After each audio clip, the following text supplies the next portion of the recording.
This news update is brought to you by... Hi, I'm Red Plastic Bag. Anyone who knows me knows I don't like cold.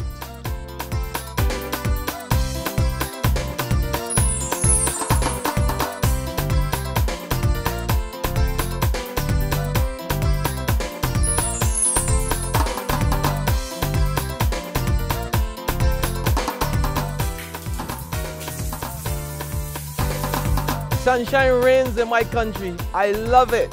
Get your sun power.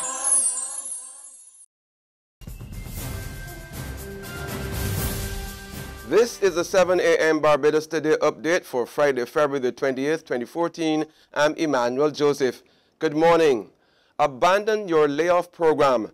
That's the advice from outspoken former St. Michael Southeast MP Hamilton Lashley to Prime Minister Frandell Stewart and the ruling Democratic Labour Party.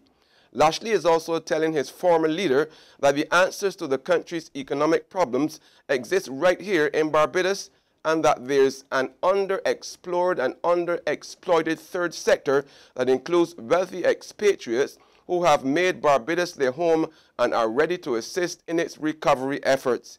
In this same vein, Lashley also says he can appreciate the attempts by Agricultural Minister Dr. David Estwick to come up with an alternative plan for saving the Barbados economy.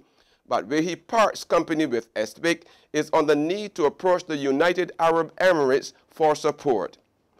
On the layoff situation, Lashley, who resigned from active politics 2 years ago after an 18-year career, is concerned that government's plan to retrench 3,000 public servants is having a negative impact on the dispossessed workers in the country. Abandon our retrenchment thing, man. It's hard. It's really hard. It's really difficult, right? But abandon it.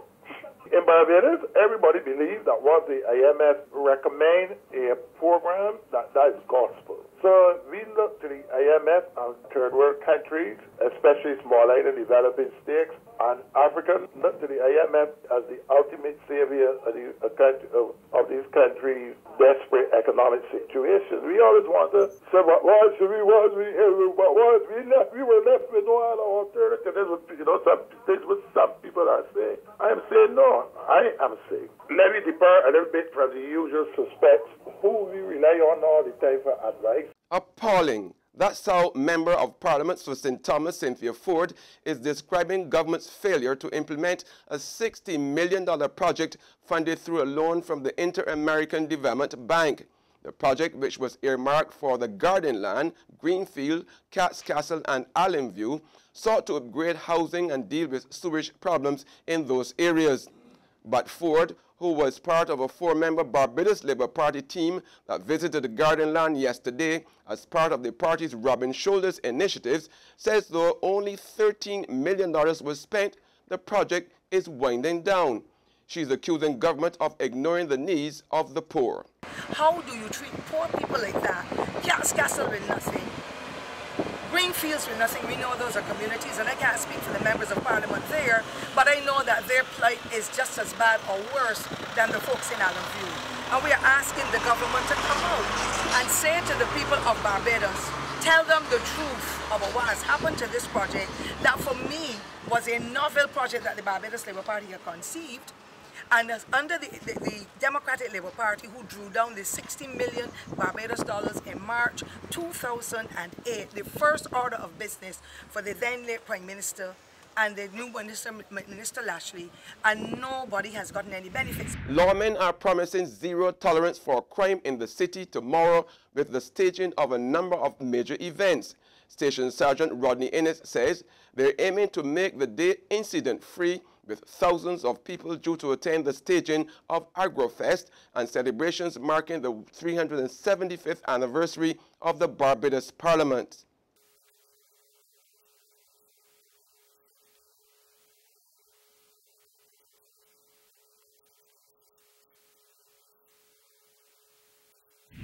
In sports now, a record number of horses has been entered in this year's Sandy Lane Gold Cup. President of the Barbados Turf Club, Sir David C., says 11 horses will be competing in the prestigious race at the Garrison Savannah. The president says 3 animals are from overseas, and he expects this year's Sandy Lane Gold Cup to be a highly competitive and exciting one.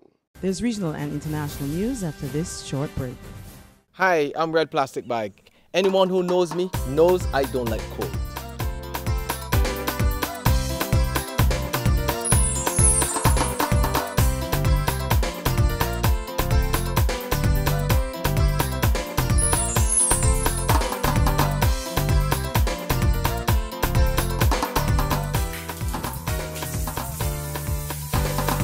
Sunshine reigns in my country. I love it.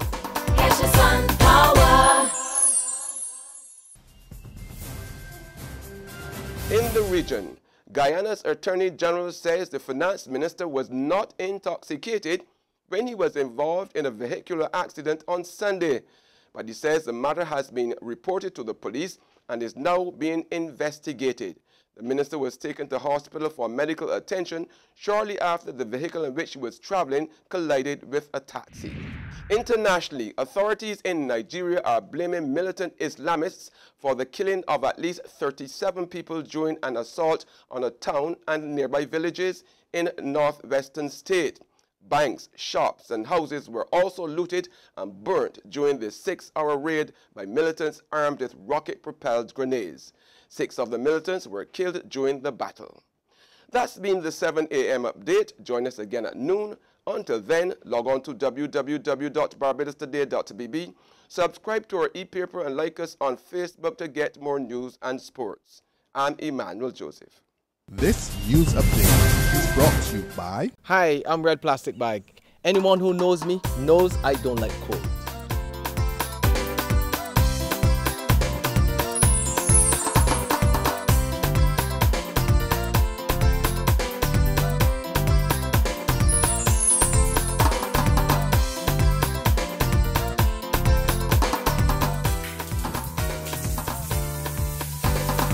Sunshine reigns in my country. I love it.